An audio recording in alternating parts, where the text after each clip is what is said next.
Like I heard at this table, even just you're going to try to be more friendly. As simple as that is, if you wrote that out as a goal when you had your life in the corporate world, they say, well, we can't measure that. Well, we're not trying to measure that. We just want to, that's a goal. If I just try to make myself more friendly, if I just try to make myself to the point where I'm reaching out to people and saying hello on a more regular basis, if I'm reaching out to people and saying, you know what, in the last 20 minutes, how many people did I speak first with and initiate a conversation with? That's something that will change. Would you agree that if ever we had most people in the ballpark doing that, would that change the feeling and the experience throughout the game? Yes or no? Absolutely. Absolutely. Anything. Another thing that I would throw out as a suggestion, interact. I know you do it. I know you do it. But just try to take that extra step and interact with the children and the kids as much as you can. Because the more we interact with the kids, who gets the biggest kick out of it? The parents, or the grandparents, or the aunt, or the uncle. They are the ones that feel like $1 million. You've heard me tell the story, but I'm going to tell it again just in case you don't remember it. I can't believe I would have said something last year that you don't remember. I absolutely can't believe that might have happened. But I am going to tell you the story quickly again. I was at Coors Field. I live in Denver, Colorado. I was at Coors Field.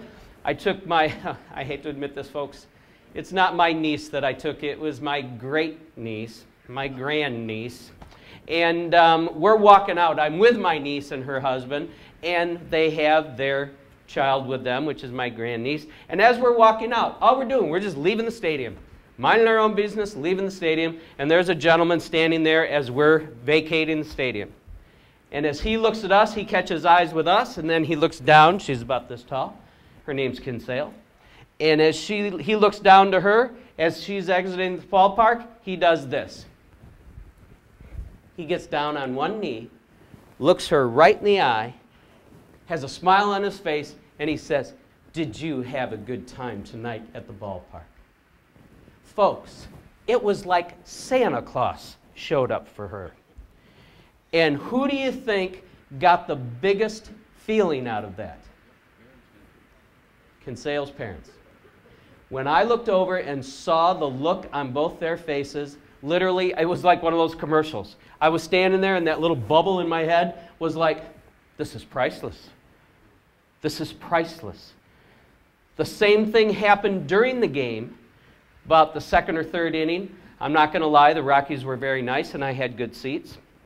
And I was looking and there was an usher. And as I watched him working his area, I watched all the other ushers and they were all doing a wonderful job. But as I watched him, every once in a while, he'd be walking along and he'd grab something out of his pocket, and I'd see him bend over, talk a little bit with a young child, take something out of his pocket, and hand it to the child. And I looked around and didn't see all the other ushers doing that. So this was something I realized he was personally doing himself. So after I figured it out, he had baseball cards in his pocket. Now I'm assuming they're baseball cards from the Rockies for that year's current team. They weren't. They weren't.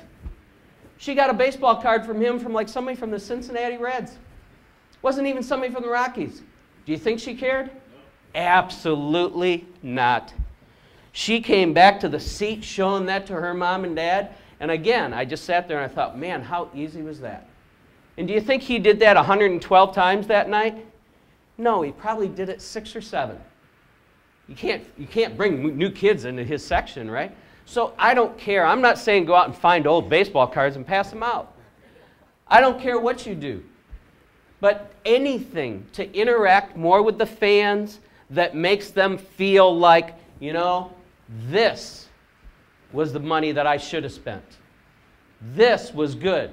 Because what's it cost if I bring, you know, 4 people to the ballpark? It's over $100 no matter where I sit, right? I got to pay for parking. I got to pay for food. I got to buy some kind of souvenir if I have a child with me. Do you guys have those little cold dot things? That ice cream cold dot things? Yeah, Dippin' Dots. You know, they charge $42 for those. I don't understand that, right? But yeah, you get 12 dots for $42. That's a good value. But But the kids love them. So I'm going to spend $100 to $150. And that's not just a night out on the town. That's a big deal to a lot of people. A lot of people are here on corporate tickets, but that's a big deal to a lot of people. And what we do, we want for this goal, things that I can be proud of this year when they leave the stadium. We want those people leaving the stadium going, man, that was a good night. You know what? We've got to do that again. And that's not going to be whether the team won or lost that night. You've got a good team. You've got a solid team. You've got all-stars on this team. They're going to have a good year. You know they're going to have a good year. So the reason that they come back or whether they don't come back is because of us in this room. And that's what I'd like you to think about for this year.